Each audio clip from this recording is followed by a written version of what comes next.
Hi, I'm Julieanna Hever, the plant-based dietitian, And I'm Ray Cronise. and you're listening to the Run, Eat, Drink podcast.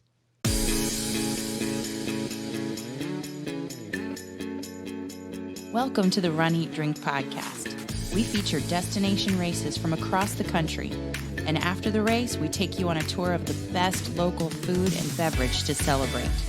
So whether you are an elite runner or a back of the packer like us, you'll know the best places to accomplish, explore, and indulge on your next runcation.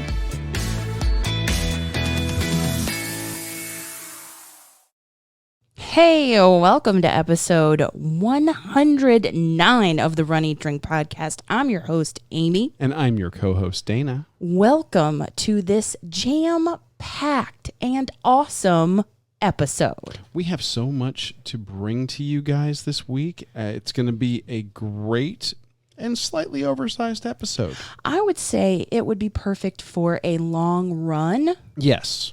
Or if you're dedicating a few hours to cleaning the house, listen to this. Yeah, absolutely. We have got not one, but two interviews for you this week. This week, we are finishing our interview with Ray Cronise and Julieanna Hever. Yes, so great. The authors of the Healthspan Solution and the hosts of the Science and Saucery podcast. So One of my favorites for a long run. they dive into some great information from the book. And then to finish out the episode, we have an interview with somebody who has rapidly become near and dear to our hearts, and that is Caleb Mcpherson of Narrative Coffee Roasters, a place you discovered. Yes. I got that fantastic coffee at work before we were closed down due to the current situation. And now he's offering local delivery and delivery in the U.S. of his coffee beans and ground coffee. Awesome coffee. Well, we have so much to share with you guys this week. We can't wait to dive right in. So let's do it. We've got to recap our top run challenge. As you know, we ran a 5K, a 10K, and a half marathon as part of a virtual running series that was themed after one of the best movies of the 1980s. One of my favorites for sure. Top Gun. Mm-hmm. And this series had a medal that was just killer. And I got to say, it was quite a challenge to accomplish, especially as the temperature began climbing here in Florida. It was super hot. So I know we recapped the 5K on last week's episode. Yes. So I'll just say the 10K conditions were better. Well, no. Well, it was nice outside. It was sunny. Yeah. But it started getting warm. Yeah, it was way warmer between the 5K and the 10K. And then I think we were smarter in the half marathon because we got up super early so that we wouldn't have to combat the sun. Yeah, after getting slightly sunburned during the 10K, I learned my lesson anyway. Yeah. And you were right there with me. So yeah. That was fantastic. So the 10K race for you? It was good. It was, the lesson in that is the earlier you get up, the less you have to combat the sun and the rising humidity and feels like temperatures. Absolutely. Yeah. So we took advantage of that lesson going into the half. I just had to take it easy because of my plantar fasciitis on both the 10K and the half. Smart. Mm-hmm. Yeah, don't overtrain that. You? Well, I had a better half marathon than I did 10K. It's kind of weird to say that, even though I ran twice the distance. And usually the 10K is your favorite distance. 10K is absolutely normally my favorite distance. Yeah. This go around, I was experimenting with different intervals for each 5K segment of the half marathon. I started out doing just some real easy 15-second running, 30-second walking, and then changed it up and went with like a 10:50 and then a 5:55. I think my ideal ratio is going to be somewhere in the middle, and I'm going to be playing with that over the coming weeks as we head into our next running challenge.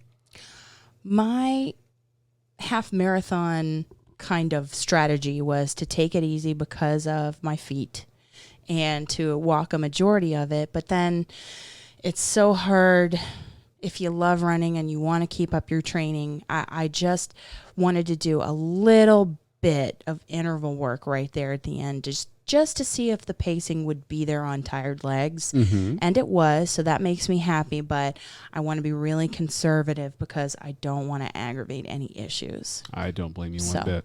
I was smart and didn't really do intervals except for there at the end. And right there at the end, we had the music playing from the Top Gun soundtrack. Yes! You wrote us out a finish line in chalk on the sidewalk, and the medal, this big 6-inch medal with, it looks like aviator glasses and an F-14 Tomcat with a killer ribbon around it. We get to put that on each other's neck. Yeah, and we did a live there at the end for people to see it. And, of course, our traditional post-race moosehead. Yes, we had a nice beverage right there in Lager. our driveway. Love the lager. So this is a fantastic virtual series for you to do. It's inexpensive. $25 a piece for the medal with the ribbon and finishers, two-sided bib and finishers certificate. Yeah, or bib. They do on one side the bib and on the other the finisher certificate. Yeah, and it's made of the Tyvek material, so it's actually very high quality. It was very sturdy. It holds up if you want to run with it on, which we did. And, our neighbors probably thought we were big dorks, but whatever. That's all right.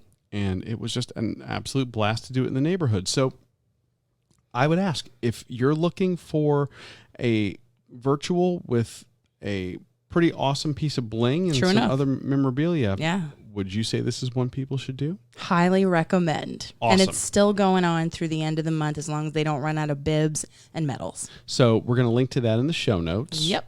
Go check that out and look in the episode artwork for this week's episode. You can see what that medal looks like. Absolutely. It is fantastic. Yeah.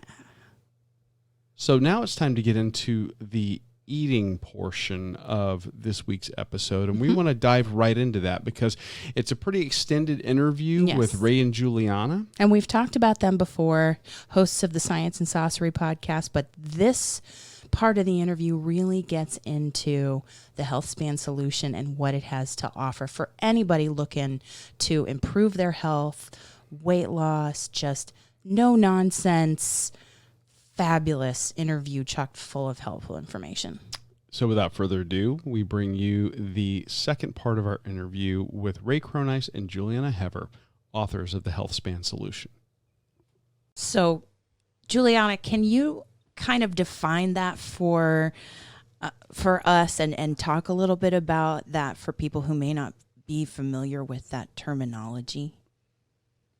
Yes. So Healthspan is, most people think about lifespan, right? And how long that we live.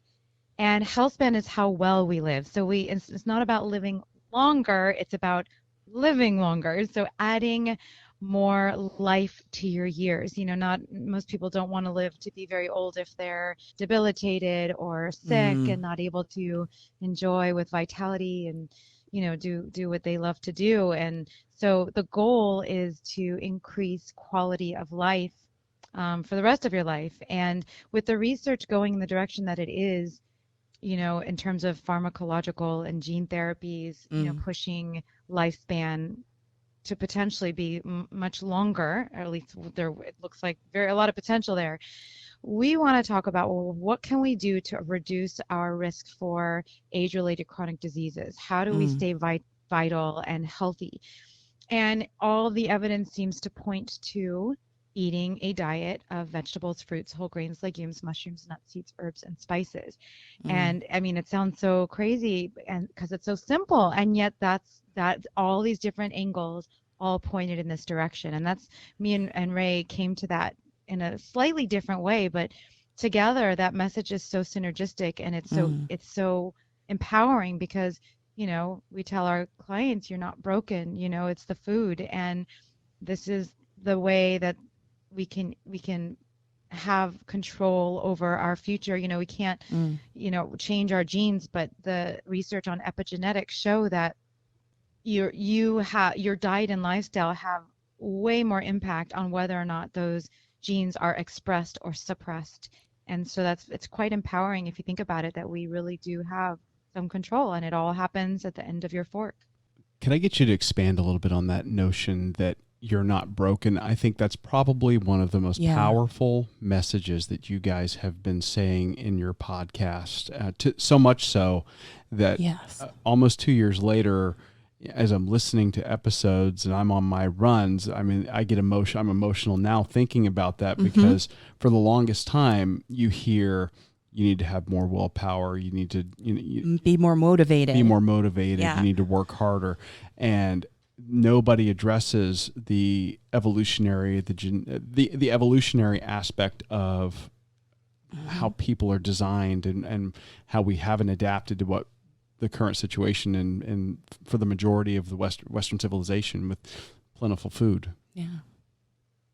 In 2011, the research showed that for the first time in history, we have more people overnourished than undernourished. And it's not because all of a sudden our thyroids all broke or our hormones changed or anything. It's that for the first time, we have unlimited access to food. And more so, we have unlimited access to hyperpalatable foods that are, partly designed in a lab or partly just created to be hyperpalatable, where they taste really good. And there's a new study that came out yesterday showing that it's the food itself, the way the food is, the way it impacts your brain, that it makes you eat more. Like, how many people go, oh, I just can't stop eating the broccoli. I just can't stop. No, but you start with the potato chip, and you, sooner than you realize, you're at the bottom of the bag, because those foods are, they're highly refined, and there's salt and sugar and oil, and it makes you just want more. And that's not you. You're not broken. You are choosing. If you're choosing those foods, it has an impact, a biochemical and neurological impact that drives you to eat more of these wrong foods. So, the truth is that we are living in a different society. It's not scarcity, and we are biologically driven to survive. And if you think about back then, when food wasn't available everywhere, you would be at an advantage to want to eat as much as you could, because that was for survival. Yeah. And like Ray so eloquently describes in his paper, The Metabolic Winter Hypothesis, we keep eating and eating, and in preparation for winter, but winter never comes. Yeah. But I would say I will take a slightly different take on this, because I absolutely put no blame on the food whatsoever. Zero, zilch, none, zero. I don't care how processed, I don't know how refined, how hyperpalatable it is. Most of the vices and problems we perceive are evolutionary advantages gone awry, and it's better explained by cultural and social norms outpacing genetics. And so the fact of the matter is we're driven to eat. And while it's true that the number of overnourished versus undernourished changed in 2011, if you go back a century ago, and I've got tons of books on it right here on the shelf, you go back a century ago, in fact, you go back 2 centuries ago, the problems were identical then. The difference is less people could afford them. So the only way the hyperpalatable foods have changed what's going on in the human is that it's actually made them less expensive. It has nothing to do with us being addicted to food industry and addicted to flavors, because I can promise you, let me control your mouth, and I'll take natural, wholesome, amazing, beautiful food, and I will pack the pounds on you as long as you eat what I tell you to eat. And we can predict that. That's what we talk about in oxidative priority. So the idea of you're not broken is exactly that. And appetite is not a trait of negative selection. It doesn't matter what you're fulfilling that appetite with. A good appetite, which means when you taste food and it tastes good, you want to eat and eat and eat. That is perfectly normal, perfectly expected behavior for an organism that adapted in a calorie-scarce world. It's your access to food that kept things in check, not your ability to push away. So this entire concept that somehow food has changed in the last century, and because food has changed in the last century, we're being addicted to these foods and we're being drawn into these foods and we're eating and eating and eating. I'm sure I can find correlations with that in journal articles, but I don't believe it to be fundamentally true, because I believe that access has changed and that outstrips everything. Even some of the most poor nations today can get access to excess calories, and that those excess calories come in the form of refined food is really sort of a square and a rectangle kind of argument. All squares are rectangle, but not all rectangles are squares. Right. It doesn't matter. If I went to those same societies and gave them unlimited versions of healthy food, like you see in the more wealthy countries, they're going to all become overweight on those foods. And that's what I did.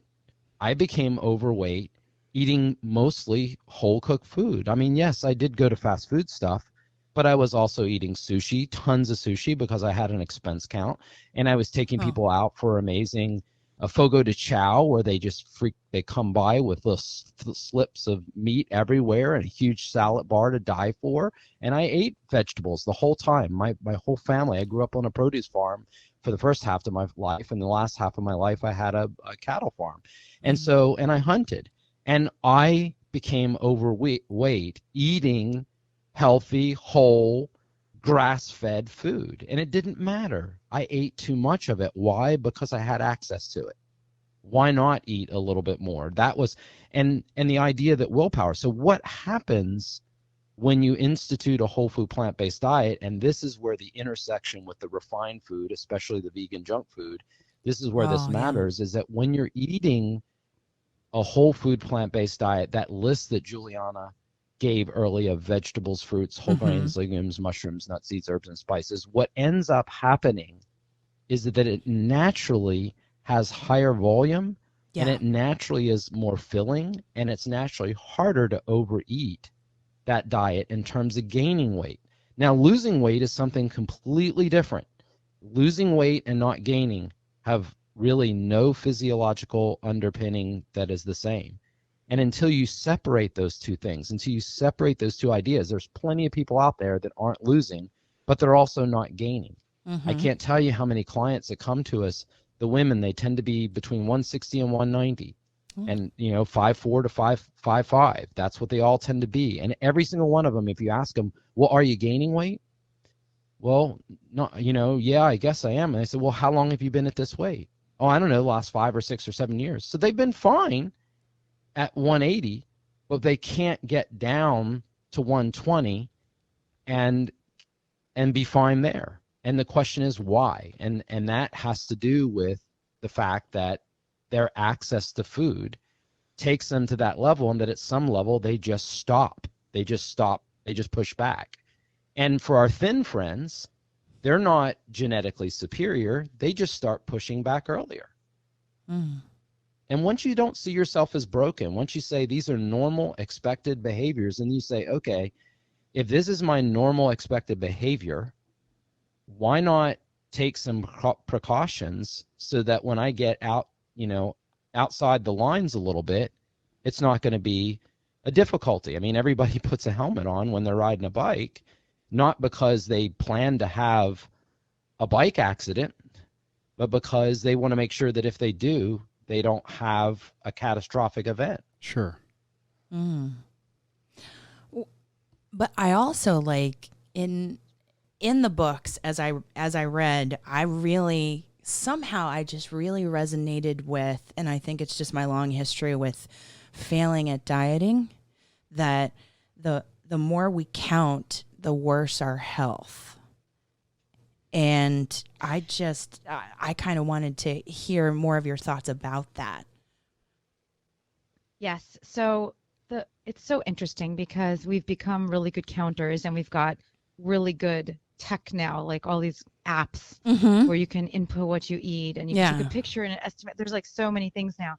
So, we've become experts at counting things, but it doesn't seem to help, does it? I mean, No. it just, Ray likes to say that the only reason people count calories is to see how much more they can eat to get away with, right? Yeah. Because, I'll do that. I've caught myself doing that. Like I'll be putting something into my chronometer and thinking, ooh, if I have one more, serving of this, what will it do to my day? And I realize that it doesn't do anything. And the point is that if you're specifically, like we said, like weight loss and weight maintenance are completely different. Yeah. So if you are on weight loss mode and you're not losing weight, it's the food, it's how much you're eating, it's what you're eating, and like you just need to eat less. And we've walked now thousands of people, I guess together hundreds of people, through a weight loss transformation, and you just have to eat less. You just have to, and it doesn't matter the numbers because there is no magic number. Some people could get away with a little bit more, but if you're not losing, you specifically, if you're not losing, there's nothing about counting that's going to help you. So you just need to eat less. I mean, you could get away with eating cheesecake. If you ate it once a month, you wouldn't gain weight. You would still be losing weight if that's all you ate, right? But if you ate it every day, you probably have to eat a lot less of that cheesecake to lose weight, right? Or maybe you'd have to have like a bite of cheesecake. So it doesn't matter exactly, the numbers and the carbs and proteins and fat and all that. We talk about that with macro confusion. What really matters is if you're trying to lose weight, you just need to eat less frequently, less quantity. It has really, there's no way to control it by counting. But as part of the Healthspan Solution and as part of what we have done in going plant-based, I feel like there's a higher volume. That's Ray was talking about that a little bit ago, and I know in your bio you even talk about you love diving into a big bowl of salad. Yeah. And I can tell you, after eating some of your salads from the Healthspan Solution, I've actually said to Amy, I said, this is ridiculous. The recipe, I'm like, I said, this thing is huge. Which one? You were talking about, what was it, the Southern Bowl? Oh, that Southern Bowl is an insane huge amount of food. If I had known what I was cooking when I was cooking, I'd have split that with her. Yeah, but if you notice, we don't have, I mean, they made us put servings in their estimated servings in there. However, we did not put carbs, protein, fat, nutrient profiles. We didn't do any of that because, or calories. It doesn't matter. So if you make that and it's too much, then don't eat it. If it's not enough, eat the whole thing. We want you to know how much you need to eat, and there are varying amounts. We don't do every recipe isn't exactly for people, because you may want to have a whole salad all by yourself, or you may want to have a soup, a salad, a side, and a sweet, and just less of each just to have more variety. It just doesn't matter. It just doesn't matter. We want you to, it's a do it yourself, figure out what you love and make it happen. We don't have breakfast, lunch, and dinner. It doesn't matter when you eat it. We want you to find a few recipes that you love to eat and then whip them up. And if you have leftovers, we have storage guidelines in all the recipes, or most of the recipes. They're really easy to store, and you can eat it throughout the week, or even freeze it and eat it, throughout the months. I mean, we're all about that, the meal prep and that type of thing. That makes it easier. Oh, absolutely. Totally. Like grab and go. I mean, getting away from processed foods, I think. And that's mainly soups. Soups are something that you can have in the refrigerator or in the freezer. You can batch cook them once a week, and then you can put them in the freezer, and they can be there ready for you to, grab and go. So that's the kind of thing. Things like salads, which are traditionally overly associated with plant-based diet for obvious reasons, but salads, they tend to have fresh elements that you have to manage a little bit more. And so if you're not used to going to the grocery store and grabbing just what you need, and if you try to, for example, a lot of times if you try to go to Costco or Sam's and buy an enormous amount of greens, you find yourself eating just because you got extra greens as opposed to what you really need to do. And that can be that can cause another problem, because what happens just as often we see with people is they do what we call vegetable stuffing. They keep eating and eating and eating and eating, and they have these enormous meals. They don't have any calories, so they celebrate that they don't have any calories. But what they've conditioned themselves to do is to shove their body full of quote unquote healthy, low calorie meal, And then the very first time they go off of their plan even a little bit, they complain because the little bit of olive oil or the little bit of nuts and seeds or the little bit of fat in their diet, boom, they start blooming up in weight. Well, the real problem is they just habituated themselves. And again, in evolution and in survival, habit is survival, right? We want to have those kinds of habits that we learn to do so that we don't have to think about every single problem. That's why humans, come up with habits, right? It's the difference between being able, when you first start driving, going right into between two cars and parking the car, which takes every bit of your focus and being, not to say, will this car even fit? And now everybody, later in life, you're just whipping it in and you're not even thinking about it. You're on the cell phone, you're adjusting radio, you're swatting down the kid in the back, and you're going into the parking lot space all at the same time, right? So that's because of that repetition. And so if you get yourself habituated to eating these really large meals, whether or not they're healthy, what you also end up doing is putting yourself in a situation where when you're eating things that aren't as healthy, you're going to tend to overeat those way more than you would have otherwise. So when we get to the salads are one of the things that you have to plan a little more. Yeah. Sides typically are a little bit more complicated to make, meaning, they have more steps. And just in general, if you're making an eggplant rollatini versus, the Krabby Chef soup, one of them is all out of the freezer. Boom, you put everything in there, you throw the spices in there, you throw your vegetable broth in there, and you're done, right? I mean, heat it basically. The other one, requires some steps. You got to make some tomato sauce. We hope that you'd rather do that. Then you've got to, soften the eggplant and roll it up. And it's a few extra steps, but once you learn how to do it, it's really easy to do. I watched Julieanna make the butternut squash cheesy sauce that we use for the Rotel broccoli bisque. And so she makes that as a dressing a lot of times for her salads. And so she can whip that up effortlessly. She just has been making it for so long. Right. She just throws the butternut squash in the oven, doesn't think about it. She does it even whole, and then she cuts it all up and she puts it in there, and she's made it, and it's very fast. And then for me, I do most of our other salad dressings every day, and I don't even know what salad dressing I'm making by the time I'm starting, when I get the NutriBullet out. And by the end, I have a salad dressing because it's just habit. I'll say, okay, this and this and this and this, and it tastes good together. So where I'm going with is those become a little bit more. And then in sweets, sweets is interesting because everybody thinks of sweet as dessert. And, when you're eating all fruit, and we've got lots of friends that's all they eat are fruit, they're just saying, hey, yeah, I basically eat dessert all day long, and none of them have weight problems. They don't have issues with weight for sure. They're very athletic. They put on muscle mass. But when you're eating sweet type meals, it's more of not realizing that you have to eat so much. I mean, you can try to overeat watermelon. You want to do a real great experiment? Just eat water in the middle of the summer. Grab watermelon and eat watermelon and nothing but watermelon for 3 or 4 days. And you'll find you can't eat much of it. No.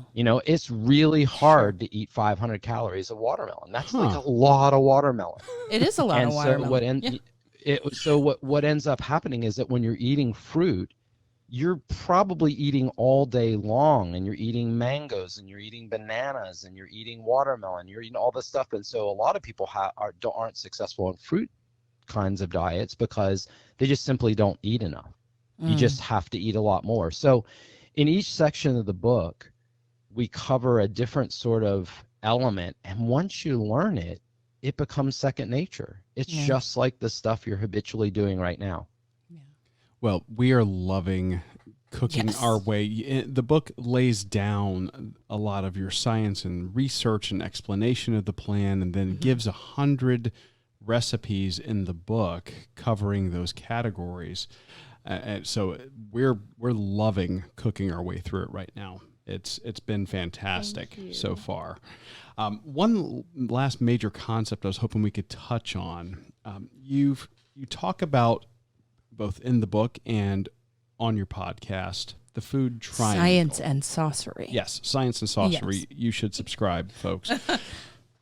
The food triangle. And this might confuse people, or they might equate that in their mind if they're just casually listening here, thinking, oh, food pyramid, I've seen that. I know what you're talking about. They're two totally different animals. Could you talk a little bit about that? Yeah. So the food triangle was an attempt back in 2014 to do really two things. One, get the discussion away from protein, carbs, and fat and other kinds of terms of biochemistry, which have some importance but really not in the grocery store. So we wanted to return the question that everybody asks, which is, what should I eat? So we wanted to turn the discussion back to foods that you could recognize, because when someone has on the menu, pick your protein, this is just laughable. This is just laughable because it's just crazy what they do. And the fact that we all believe it and go along with it is another thing. It's kind of like BMI. It doesn't make sense. But anyway, so the idea was first to have something that people could easily recognize, various foods and how they're segregated for health. And then the second thing was that it also works because foods in the food triangle are segregated based on how they align with all of the longevity and health span data. So the originally concept was myself, another person, David Sinclair, who is from Harvard. He's a longevity researcher. He just came out with a really amazing book called Lifespan, if you haven't read it. And then Andrew Bremer, who is a PhD MD endocrinologist, pediatric endocrinologist. He's at NIH right now, was the former type 2 diabetes director, and then he's heading a division on nutrition and metabolism for pediatrics now. Wow. So the three of us were looking at this and saying, how could we take these concepts and put them all together? And what the food triangle does that's different than a pyramid. A pyramid is basically simply a distribution list of how the USDA wants you to buy produce and livestock products. So basically take all the stakeholders of the USDA, whether that be big beef or big asparagus, right? And what they did is they laid down and said, please buy all of our products. And you should mainly buy these products down at the bottom and eat those, because these are inexpensive ways to sort of fill our food. And then as you go up the food pyramid, it sort of diminishes the amount, but also you'll see that the calories are increasing as you're going to the top too. And so the fact of the matter is it really gave you nothing to help you get more healthy, and despite it being represented as that. The food triangle is completely different. At the top and the apex of the food triangle, we have leafy greens, cruciferous vegetables like broccoli, bok choy, cauliflower, etc., asparagus and celery, which are stems, bulbs like garlic and onions, mushrooms. And these are the high volume, high phytonutrient, high fiber foods that are at this top that you can eat on almost unlimited quantity. Now, with the caveats of what I was saying before, vegetable stuffing is probably not recommended. But the fact of the matter is, if you just had to live on these foods, you would have a hard time getting enough. Down one descending side of the food triangle is animal sourced foods. And so seafood, dairy, eggs, all those, beef, chicken, all those things are down one side. And down the other descending side are plant sourced calories in foods, which would be starchy vegetables and fruits. And then to a lesser degree, nuts and seeds. And the reason why they're a little separated out is most plants store their energy as starches or sugars. Most animals store their energy as fat. So generally speaking, that's true, but we all know that avocados have fat in them and coconuts have fat in them, and nuts and seeds have fat in them. So you have to, those particular foods have to be, looked at in a different way. Now, what's not on that food triangle anywhere is oils and refined sugars and apple juice and, and beef lard or anything like that. It's just whole foods. And what you'll notice right away is that most classical recipes are what we would call bottom feeding. Bottom feeding is steak and potatoes, burger and fry, fish and chips, pasta and meat sauce, right? Curry and rice. Vegetarian, vegan, or omnivorous, it does not matter. Classic traditional recipes are normally basically the dishes are composed of something from the right on the bottom of the food triangle and something on the left on the bottom of the food triangle. That's just how it's always been. And that actually fits perfectly if a person doesn't have a lot of economic access to food, because your body will use the glucose now and store the fat for later. But today, later never comes. And when you're wealthy and when you have access to food, later never comes. Later is the next meal. And so if you're constantly using the glucose now and storing the fat for later, and later never comes, is it any surprise that the weight gain goes on? So the food triangle predicts perfectly that. Now Julieanna and I came up with a special version, because as we were talking to a lot of clients that were vegan and vegetarian, in the food triangles that were vegan and vegetarian, what we put in the book is a sort of a special version of the food triangle, where we just simply separated out. In the case of vegetarians, they still have eggs in their diet, and they still have cheese, and oftentimes they'll have cheese or dairy in their diet, right? But they'll also have coconuts, avocados, nuts, and seeds. And then in vegans, they're going to have just the nuts, seeds, avocado, and coconut for the most part. I mean, tofu could be, obviously, in some sense, it's higher in fat, but we're talking about more of the really concentrated sources. So in their cases, it's a cheese pizza that causes the vegetarians. I mean, you put, if you want to gain weight, just keep putting cheese on your baked potato all day long, or just eat quesadillas. Quesadillas is a great way to pack on the pounds. Just keep cheese eating delivery them, system. I promise you. That's absolutely. And I can't tell you what that meant in my life. And then what Julieanna and I were seeing was, and as she was changing, and she can talk a little bit more about this, is, as all these vegan cheeses came out, and vegan mayos, and vegan whatever, so suddenly you don't have the eggs. I mean, they're just oil. They're whipped up oil like the old aioli, but they're now called mayo. We make mayo up. That's another food that doesn't exist. We just made it up. It's white creamy stuff. We have a recipe for one in there that doesn't have all of that extra stuff in there. But and it's the excellent. fact what I'm saying is that Julieanna would see with her audiences. So maybe, Julieanna, why don't you describe the vegetarian and vegan food triangle, and then how you've seen things like the cheese and other kind of vegan cheeses and other whatever burgers and stuff, how that's impacted people over this time. Yeah, no, it really is the first time that I'm having people come to me that are on a plant-based diet, vegetarian or vegan, that are coming to me with the same things as previously it was just the meat eaters that were coming to me, the high blood pressure, the high cholesterol, high blood sugars, can't lose weight. And it's because of, I think that this food pyramid offers, I'm sorry, the food triangle offers an explanation, and people don't understand. They're like, I don't understand. I must be broken. But really, it makes sense if you look at it from this perspective of bottom feeding.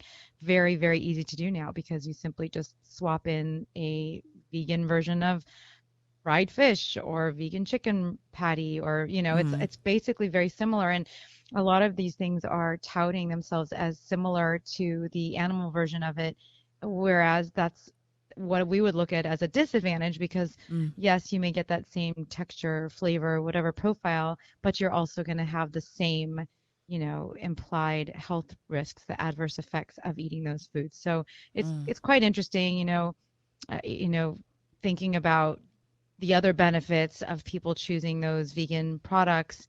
They're doing it for environmental reasons or animal reasons, but yet they're going to suffer the consequences. And I'm worried for the vegan movement. I really am. I don't want to see, people that are so passionate to help, animals or the environmental, and they're suffering because of it. So you can have both. You can absolutely have both if you just switch to eating on the right side of the food triangle and staying away from all of those, super processed, animal-free junk food, prepackaged Franken food. Yeah, and we see a lot of this even with our clients. Our clients will start out, they'll be eating just like Penn. Penn's a great example of this. And you start out and it's very clear what we're eating, and it's very clear what a whole food plant-based diet is about. And then if someone migrates, as Penn does, and goes from plant-based to vegan, sooner or later and this is what he said, if you listen to our podcast, sooner or later he's eating vegan.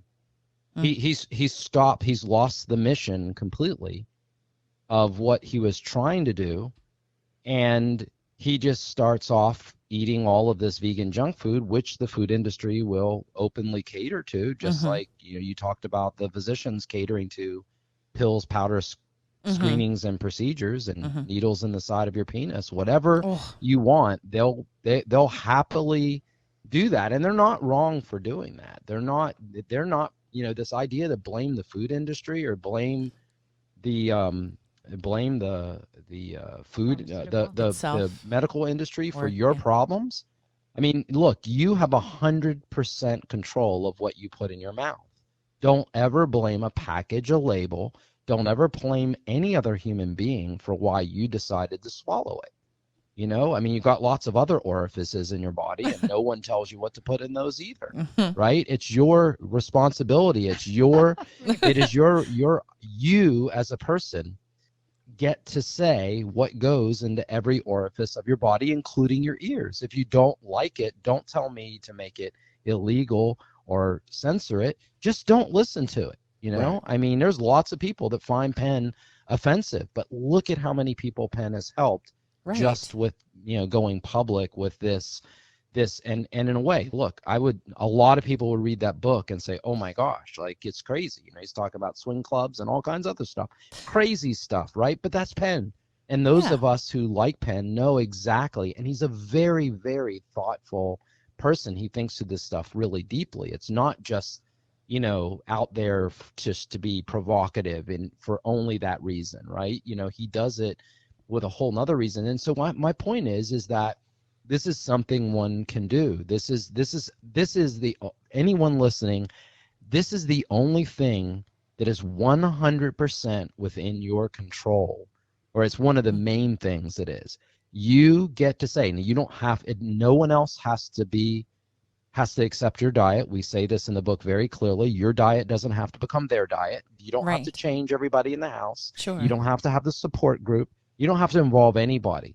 Just begin somewhere and change for you. And what's really amazing is that this idea of being a lighthouse and not a tugboat is something we see more and more and more of our clients being able to do. The less they say, the more impact and influence they have on the people that are closer to them. It is true. It is true, because I saw you, and then when I started, I was very private about it. I didn't talk a whole lot about it, but at work, people would see the change, and it does take that effect. Right. Yeah. And then, of course, you get the standard effects that you guys have also talked about on your show about, you're losing too much weight too fast. Do you have an eating disorder? And all of that fun, all of that fun stuff. Literally everything. They only say it. I was going to say, they only say it if you haven't had a $30,000 bariatric surgery. And if you've had a $30,000 bariatric surgery where they've now surgically rearranged your intestinal tract, because apparently your intestinal tract was broken. When they do that, then they say, oh my gosh, you're progressing just as we expected. It's amazing. Yeah. The $30,000 surgery is the difference between crazy, not swallowing, and surgically modifying someone's digestive tract so they can't swallow. I don't understand it, but call me crazy. I'll happily be in the world of crazy, because that was where Penn was facing. Yes. And we both agreed, hey, we'll go into the crazy category. We'll learn not to swallow. The notion that is normal. That's what's normal, not passing up that meal or changing what you're eating. I think that's just changing habits. I think that's literally what's crazy. Yeah. And it is difficult. Neither Julieanna nor I say, even Penn says, that's actually what makes it so fun. Nobody brags about, walking up the little grass slope. They brag about climbing Everest, and that ought to supercharge you. All you have to do is pick a no matter what time period. you know? And once you do that, they have results. I mean, Julieanna can tell you, you know, a lot of times that she'll get calls for nutritional consults and she'll look at their food log. I don't know, you describe what you see. Oh, yeah. I mean, people will say, "Oh, I eat really healthy." And that's why I make them write down a food journal, which, by the way, they're always going to be a little bit more on the good side, like on the well-behaved side when they know they're documenting to share it with me. Sure. But it's like, it's always in there. I always go, oh, like they'll tell me, I'll have this whole email. I eat really healthy. I don't know what's going on. I can't figure it out. I really do well, and it's all organic, and it's all this, and it's all that. I'm like, okay, well, why don't you just send me a food journal and I'll take a look, and boom, it's very evident what's going on. So, you know, we think we're eating healthy, but, you know, sometimes it's nice. That's what I mean. That's the whole point of hiring someone that could look at it objectively. It's hard to look objectively, but if you're not seeing the results, if you're having, you know, your biochemistry is not getting better, you're getting a new diagnosis or something, there's often a good reason for it. And that will, you know, it kind of manifests when you get to actually take a look at it. And sometimes it's a great exercise. I have my clients do it not only for that reason, but it's also a good exercise to see, you know, to analyze it yourself, because you may not even realize what you're doing, you know, and sometimes just being a witness to it and writing it down is quite awe-inspiring for a lot of people. So it's a good thing to do. Everyone should do a food journal once in a while and just check in and see what's going on. Yeah, and if you don't want to write it down, just take a picture with your phone. If it's going in your mouth, take a picture of it. Yeah. And maybe I should say, if it's going in your mouth and you're going to swallow it, take a picture of it. There's a whole different kind There's might be a whole different category of pictures. To be absolutely clear with the audience. So I'm serious, you do that. And if you want even a better objective, text it to yourself. You won't go blind. So just take a picture, text it to yourself, and you'll see at the end of the week, oh my gosh, I didn't even remember I ate all that stuff. Yeah. Even the little, you know, the little donut, the little, I'm going to have the sliver of this thing. I'm making this for I'm my gonna have kids. this. I'm making this. That's right. I'm going to taste it. It's amazing what ends up in our mouths mindlessly on autopilot. And by the way, don't think just because Julieanna and I are coaching people and writing books about this that we don't have exactly the same thing. When I say you're not broken, we're no different.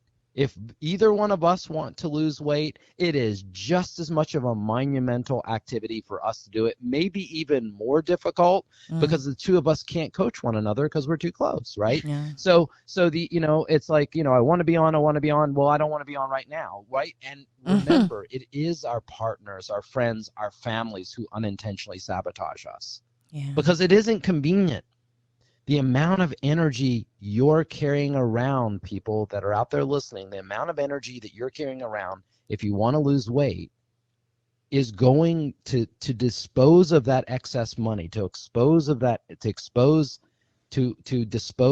excess debt, if you think of it as diet debt.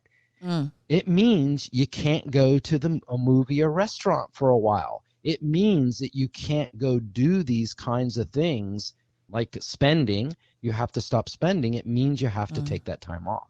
And that's going to be an important thing. So what we do in the book is we give everybody a really good framework.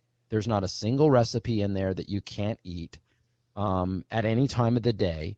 And if you'll just explore, you know, 30, 60, or 90 days of not deviating, I think both of you have seen this, you'll see that, wow, things start getting better. Things start getting easier. It gets easier to not go out and have the, you know, the hors d'oeuvres at the reception. You can just hang out and do your business meeting.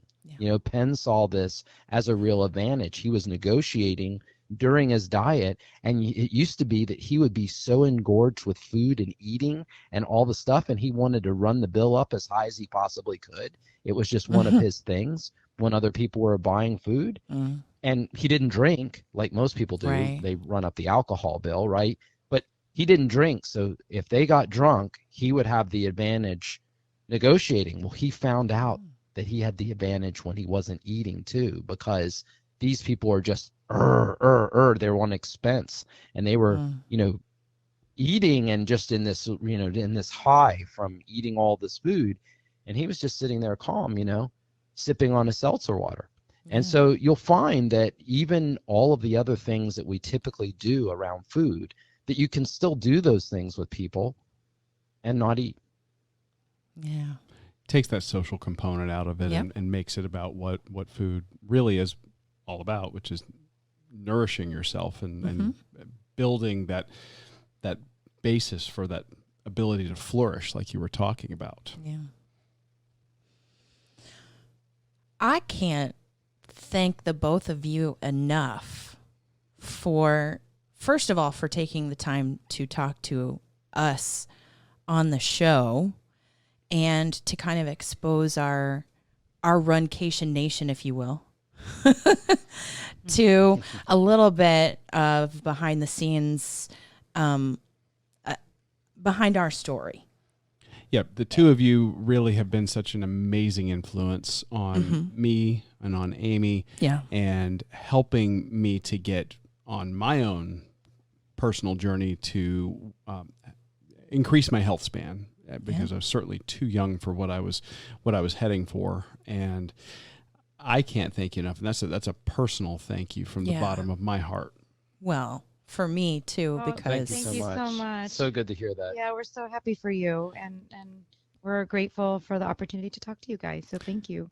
The book is called The Healthspan Solution. It is available in bookstores, on Amazon, and we will link to it. Apple Books. Yes. What is next for you guys? What are you all doing now? We have a lot of things.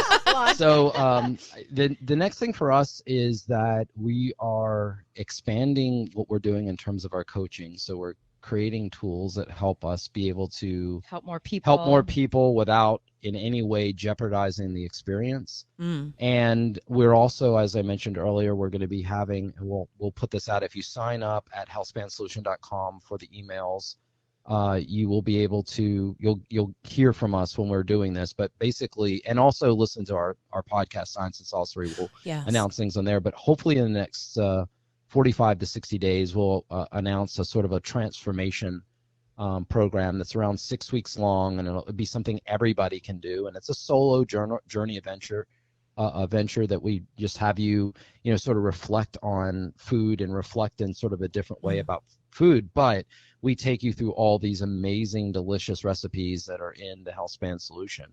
So, I would say just listen to Science and Saucery, go to healthspansolution.com, and we'll be in touch with people from there.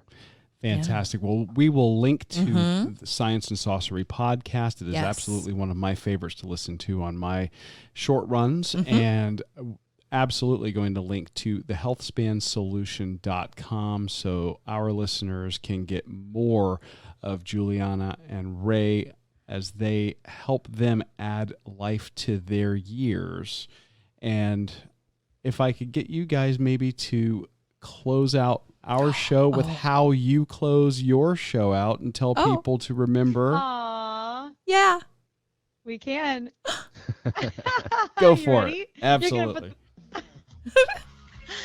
Well, we love to say thank you for joining us on this leafy green path to good health. It's always the food, so remember, keep eating right. So, Dana, we are headed into the drink portion of our show. We have talked about running. We have talked about eating great food. And we are now onto the drink portion of our show. I've been on to the drink portion. I've been sipping on this coffee for, since we started recording. Okay, so he kind of let the coffee out of the bag, I guess. Ooh, I see what you did there.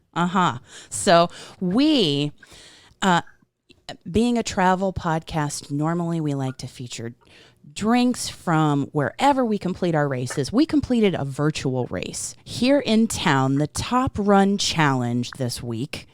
And we thought we would extend the South Cape Takeout Weekend 2020 by featuring some great local coffee. And joining us today from Narrative Coffee Roasters is Caleb Mcpherson, owner of this great coffee company. So, Caleb, welcome to our show. Amy, thank you for having me. Really appreciate it. Thank And you. thanks for taking time. I know it's a busy time for you here locally as you have instituted some local delivery all over Southwest Florida. For sure, yeah. Yeah, but that's not how you started. When I was looking at your website, I mean, I found you because when I was at work before we had to close down and all this madness, we were privileged enough to have your coffee at work. And I can tell you, I am really missing your nitro cold brew. I am jonesing for that. I've heard that quite a bit recently. Yeah. Yeah. I don't know how you can make it happen in this current environment, but that's how I discovered you. And I know that you're getting ready to open a shop here in the summer of 2020 once all this madness is past us and we're all healthy and safe. But tell us how you got started in the coffee business. Yeah, so actually I'm from Canada originally. I was born and raised in the Ottawa area, capital of Canada. And my first coffee job was back in 2009 or 10. Okay. At Starbucks. And I always joke with people and say that Starbucks didn't really teach me much about coffee, but they taught me more than almost anyone else about customer service. Really? And especially then. I think their service has waned since, but then I think they were at the height of their customer service game. And so they taught me over the course of a year and a half that I worked with them there, how to deal with people really, really, really well. And those were skills that, although I didn't learn much in coffee, those were skills that were essential. And then from there, I ended up working with a mom and pop coffee roaster just outside of Ottawa called Equator Coffee Roasters. Oh. And worked with them for a while. And then when I moved down to Southwest Florida, I was expecting to get out of coffee. Oh. And I ended up spending the first couple of years here just kind of complaining and whining to my wife.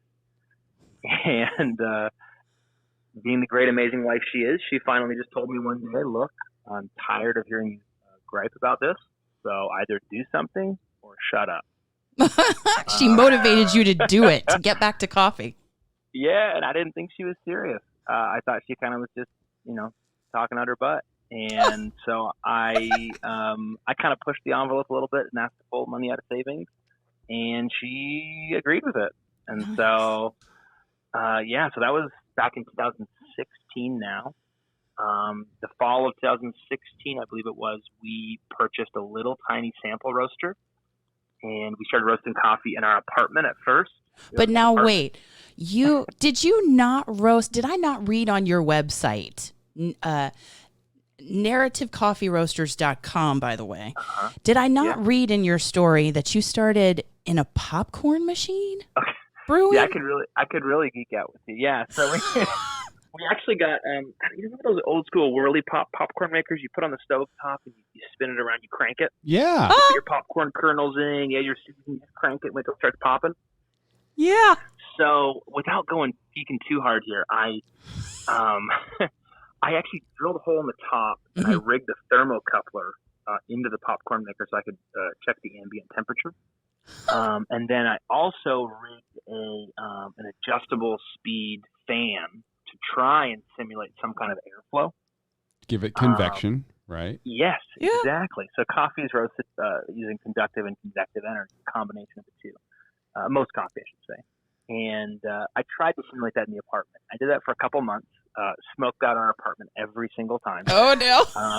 Yeah. I keep in mind, this is an apartment building of 12 units. So our neighbors loved us. Oh.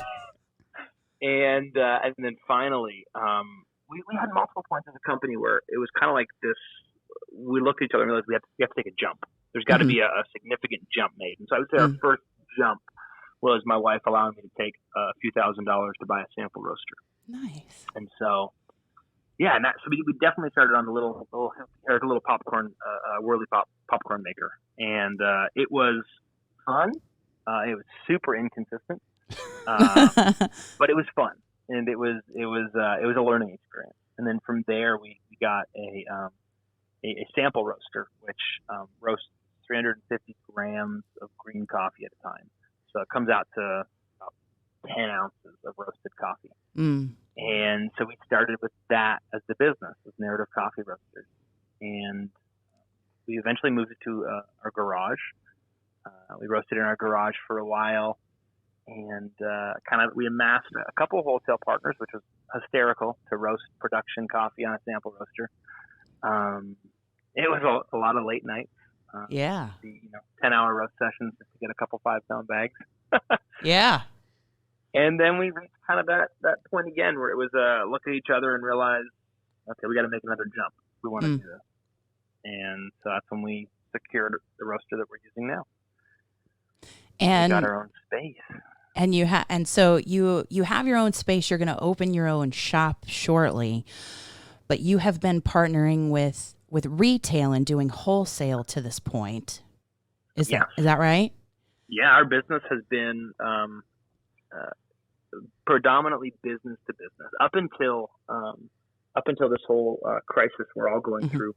The last 3 and a bit years as a company, we spent $0 on ads simply because we weren't working with the general public, so to speak. We were doing everything business to business. So our business really honestly was built just by knocking on doors.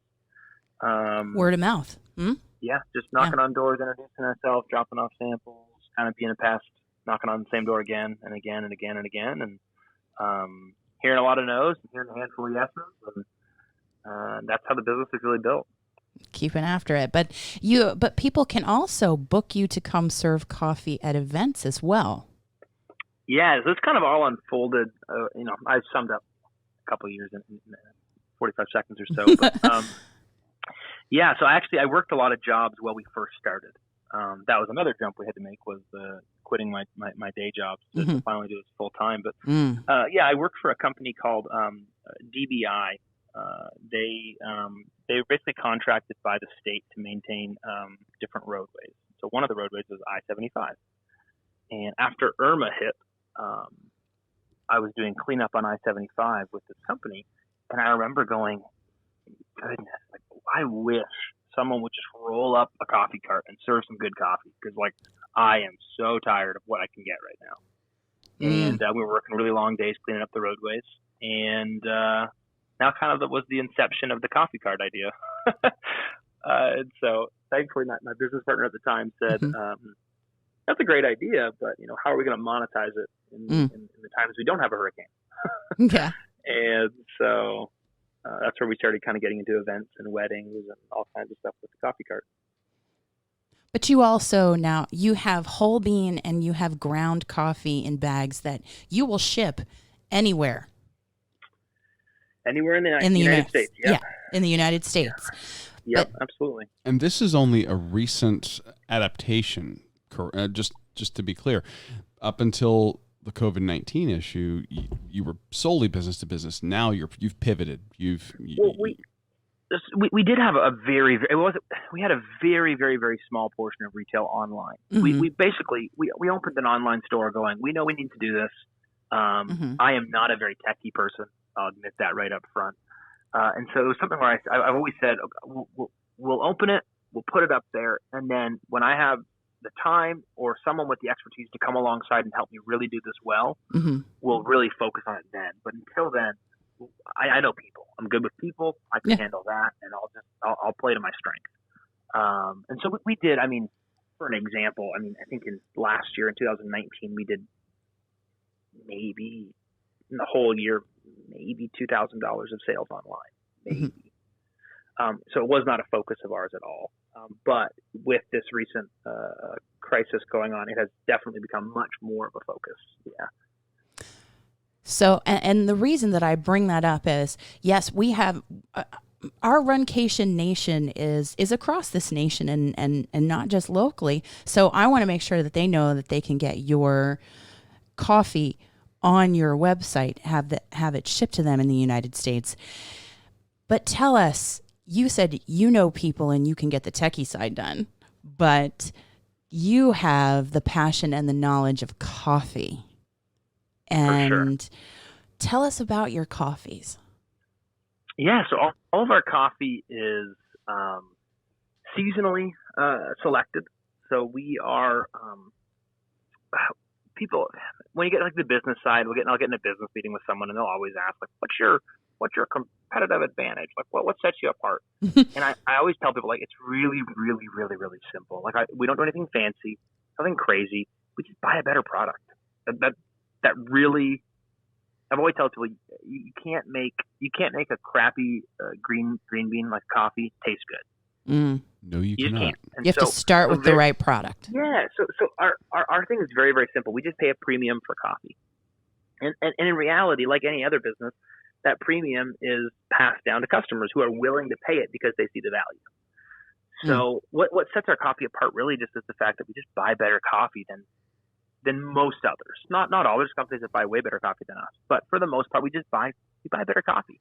Our coffee is seasonal, meaning we keep coffee that's fresher to harvest. We don't keep the same coffee year round. Our coffee rotates every 4 to 6 months. So you pass that freshness off to the people who are enjoying your coffee. Exactly. And I always tell people we're not for everybody. If you want to have the exact same burnt cup of coffee 12 months out of the year, I'd recommend a handful of other companies. We're not the one. And so that's something we had to figure out really early on, was just this. We wanted to build a company we would be proud of 10 years down the road. And so we wanted to build a company that I could walk into a shop and enjoy a cup of coffee. And I personally don't like burnt coffee. Mm-hmm. I don't like some of the more classic styles that are out there. And so we tailor to a very different audience. We like to highlight the coffee's natural flavors. So that's the fun thing with coffee, is there's 500 to 600 volatile compounds within a green coffee seed that when you roast them, they get to interact with each other and create new compounds. And so, I've had coffee that tastes anywhere from, like a sweet molasses, brown sugar, semi-sweet chocolate, all the way to coffee that literally tastes like a blueberry pie, which is put in your mouth. We have a coffee right now that tastes like tropical fruit, tastes like mango and pineapple. And now, which one is that? kiwi. That's the naturally processed Costa Rican, the Costa Rican Tira. That's the one we're having right now, as a matter of fact. Yeah. And it's juicy, right? Like it's almost like you drink it and it causes your what are the glands called that cause you to salivate. Mm-hmm. It's like this strange. It's like, what? Yeah. I'm drinking our Ethiopian Gadeb right now, and it tastes like strawberries and cream, quite frankly. Ooh. And so we just like to highlight the natural flavors in the coffee, and really just present those to the consumer. Now, you just highlighted the Ethiopian and one of the Costa Rican that you currently have up there on your website, but you also have another version of the Costa Rican. For sure. So actually, this is the funny thing. So I love when those two coffees. We have two Costa Ricans on the website right now. One is called La Pastora, just the name of the farm. It's the third year we've actually purchased this coffee from the same farmer. But the La Pastora and the Tira, which is the one you two are drinking right now, they're actually growing about 5 miles apart. So they're growing relatively close together, and they could not taste more different. The La Pastora is what I would consider the crowd pleaser, kind of the more classic. It's going to carry more like a semi-sweet chocolate, baking spice, a little more deep sweetness. And that's one of the things I love about coffee, is that people will say, like, well, I like a Colombian coffee, and I always tell people that's like telling a wine lover I like a red. Right. Right. It just doesn't mean anything. It doesn't. There's so much within that. And same with coffee. And the Costa Ricans we have on the website are a great an example of that. That you can have coffees that are growing, 5 miles apart and taste drastically different. I was going to say, you seem to really take advantage of the nuances between the different beans. Like I was literally looking at the whole bean before grinding it this morning, and I can tell that you are peak roasting as opposed to going for a specific uniform color, like some of the major chains do. You're not over roasting. Seems like you're going for a specific result with each bean. For sure, and it's hard to criticize, for me to criticize the big chains for doing it, because I always joke with people. I always say, put me in a dream in a fantasy world, and you put me as the head of Starbucks right now. I'm going to keep burning the coffee. And it's not a slight against them at all, but they have a major issue at hand, and the issue is, how do they want consistency. Yep. They want someone to walk into a New York shop, taste the exact same thing as a Shanghai shop, Yep. taste the exact same as Fort Myers, taste the exact same. Well, the only way to make an agricultural product taste the exact same is just to burn it all. If you burn it all tastes burnt. And so in that sense, we have that to our advantage we're a small company. We can pivot with one call. We can pivot in a day kind of thing. Because we're small. Yeah. And we've always liked the idea of having a conversation about a coffee rather than just assuming it's always going to taste the same. And we do try and get coffees that have similar flavor profiles. So we'll always have a coffee like the wash process Costa Rican, the La Pastora. We'll always have something that's a familiar coffee that people are going to – it's kind of just a crowd pleaser. Everyone likes it. And we'll always have coffees that are a little more funky and fruity and fun. But you now locally, for the people who are listening locally, you also have bags of your cold brew and also of your oat milk latte. Yeah. Is that right? Mm-hmm. Did I get them right? No, you got it spot on. It's we have our cold brew coffee available in half-gallon and gallon bags, although we will be going to a little more familiar half-gallon and gallon milk jugs, mainly due to shortages in supplies on the bags we were using. But and then we also have our lavender oat milk latte as well. It's also available in half-gallon and gallon. Love that. Yeah, and that's and oat milk, so that's somebody who is vegan or vegetarian. Yeah. Or lactose intolerant. Yeah, or lactose intolerant can take advantage of and enjoy that. Yeah, and it's just without like digging into the environmental side, it is no questions about it. Out of all the alternative milks, oat milk has the least by a long shot a negative impact on the environment when it comes to how they make it. And so it's like for me, it's a feel good milk. There's like nothing was harmed, by the processing of it. We're not destroying the planet by drinking it. And quite honestly, in my opinion, it simulates whole milk the best. Okay. And that makes a difference especially when you're doing coffee, you want it to actually cream your coffee.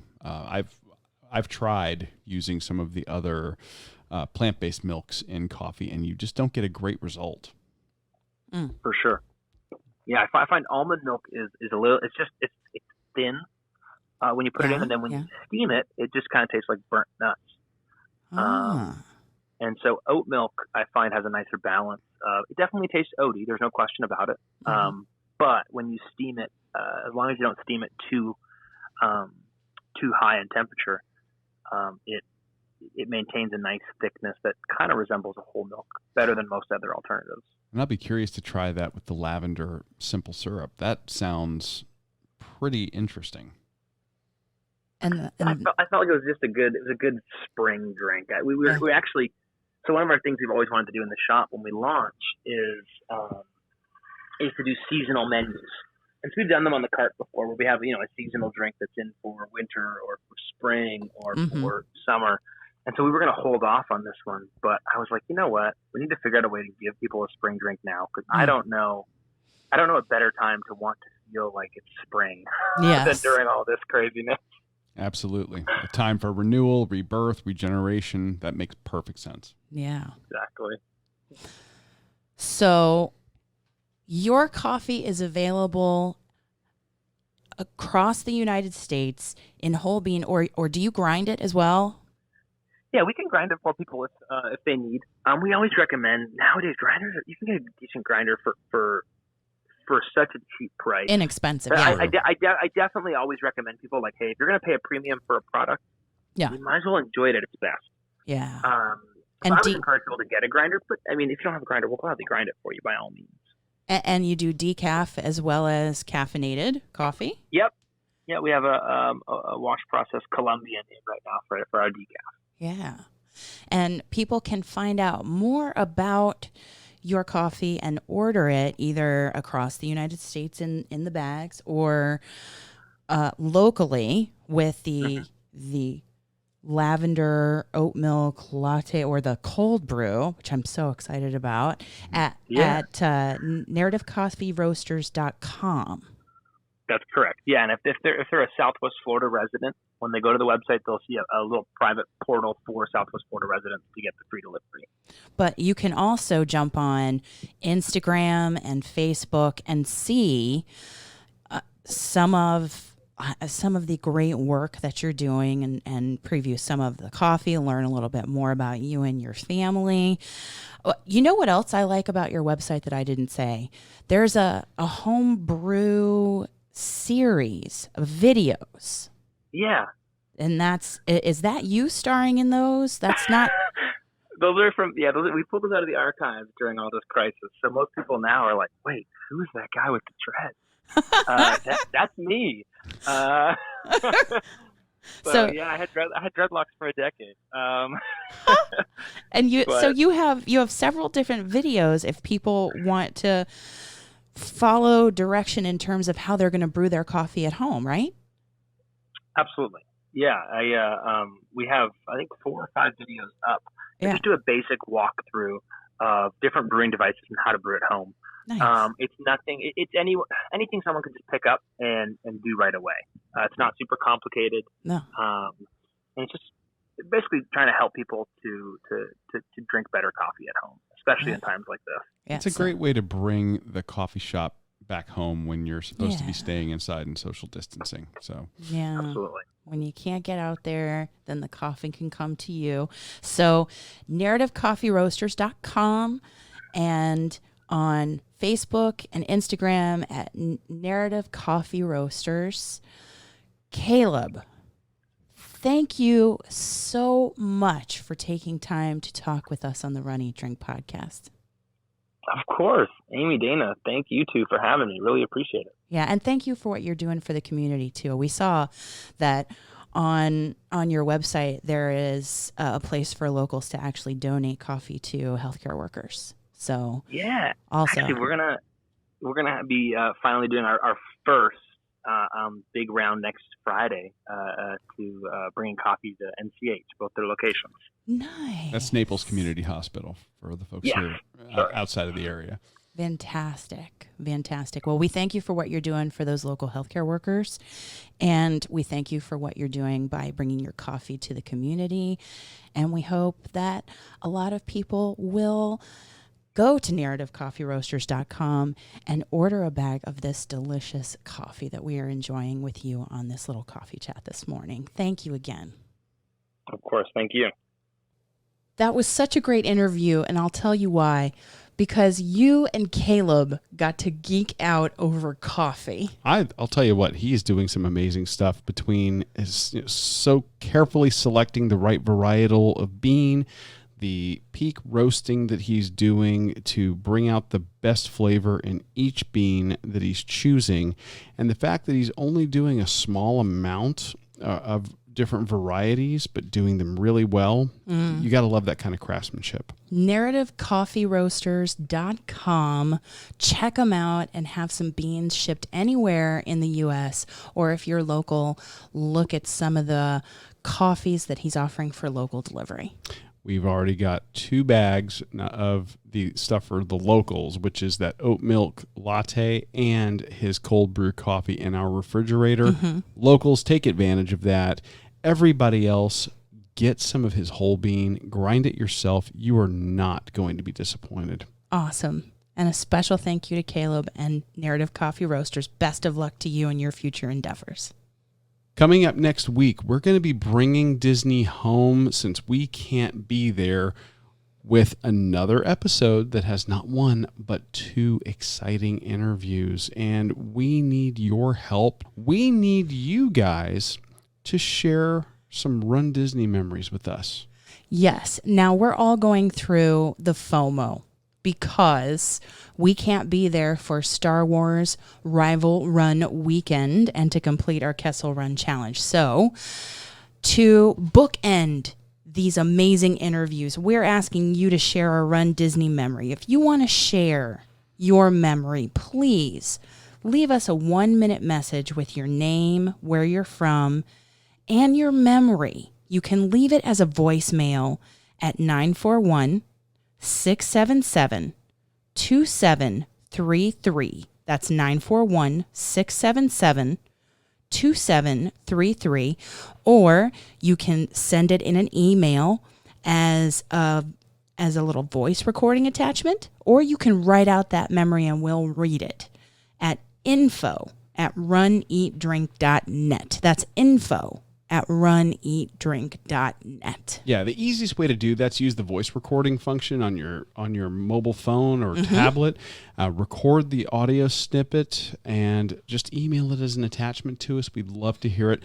We're going to share these audio snippets throughout the week as quick bites, and it's going to just be a great way for us to all get in the mood for this upcoming episode. And we're teasing the fact that we've got these interviews, but we promise you it's going to be worth your while. We will satisfy our FOMO by bringing some Run Disney right home to everyone in the Runcation Nation. I can't wait. Well, for now, I'm Amy. And I'm Dana. Thanks for listening to the Run Eat Drink podcast. Take care, be safe, and we will talk to you really soon. Thanks for listening to this week's episode of the Run, Eat, Drink podcast. We're having a great third year because of your support.